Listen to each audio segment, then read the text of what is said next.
CTV News at 5 with Hudson Mack. Good evening, I'm Andrew Johnson. Hudson Mack is off tonight. The Coastal Inspiration will soon be setting sail. BC Ferry says the vessel is almost finished with repairs after a hard landing at the Duke Point Ferry Terminal. BC Ferry says the ship is expected to return to service on January 20th, but the Duke Point terminal won't be back up and running quite yet. The vessel has been out of commission since the December 20th hard landing. BC Ferry says an electronic failure is to blame. The ferry is being worked on at the graving dock in Esquimalt. The ship has been waiting on new parts to arrive from Germany. Well, with regards to the vessel, there was damage to what's called a hinge arm, and that piece of equipment is en route right now from Europe. We expect that on Tuesday, and it will be installed. The root cause of the incident was a failure of an electronic card, but as I indicated, we are doing a full investigation to see if there were any other contributing factors. The estimated cost of repairs is still undetermined. BC Ferry says the terminal won't reopen for at least another month. A contractor still needs to be hired to repair the berth. Well, there are going to be extensive repairs necessary. We've had damage to the upper and lower aprons, upper and lower ramps, some of the wing walls, as well as some of the tower structure. So we are engaging our engineering team right now. They are making a full assessment. They're starting on all the repair plans, but it will take between 10 and 12 weeks to fix. BC Ferry says so far no passengers have made any injury claims.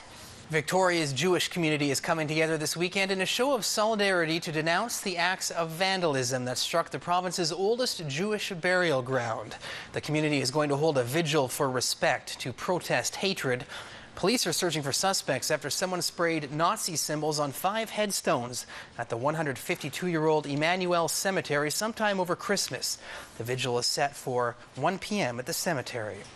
Well, for the third night in a row, a big cat has been seen prowling the streets of Saanich. Police say they got a call around 4 a.m. that there was a cougar spotted lurking in the area of Arbutus and Gordon Head Road. Police attended but did not see the cat. This is the 6th cougar sighting in Saanich in the past 3 days.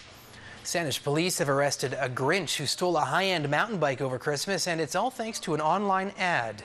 A UVic student who had gone home for the holidays returned to find his bike missing.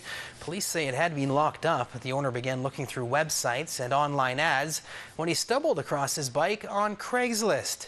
The owner called police, who responded to the ad. Some emails were exchanged and they included a photograph, and he was able to say that in his opinion, it was his bike, and that's when he called us. So a couple of our young patrol officers took it to heart and actually opened up a fictitious email account and began to correspond with the seller as well. And they managed to get this seller to show up with the bike to a public place, and subsequently arrested him for possession of stolen property. The 20-year-old man from Esquimalt was released from police custody and will attend court in near future. Police say be cautious when you're buying things online. The North Saanich Fire Department is pitching in to help you clean out your Christmas clutter by feeding your tree to a chipper. Firefighters are shredding branches and collecting trees, all for a good cause. The men are gearing up for an open house tomorrow to help raise money for CFAC's Santa's Anonymous and a Peninsula family. Fire crews hope to raise $3,000 this year. We raised approximately $2,000 last year in our tree chipping, and the community is very generous in North Saanich, and we're glad they support us, and we turn that back to the communities. We always look forward to it every year. It's good to see people. It's good to give the kids fire truck rides and see the excitement on the little kids' face, and have a free hot dog to boot.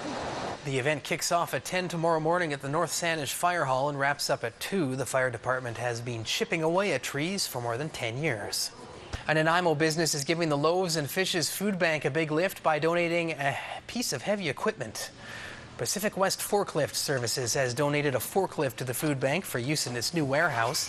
The building has the capacity to store large amounts of food and support more clients, but staff and volunteers were risking sore backs and physical injury by trying to lift all the food onto shelves themselves.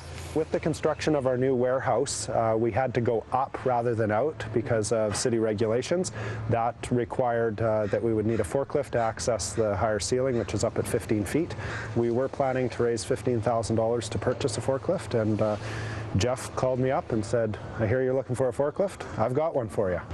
The forklift now allows the food bank to utilize every square meter of space in the warehouse instead of renting extra space to store food donations.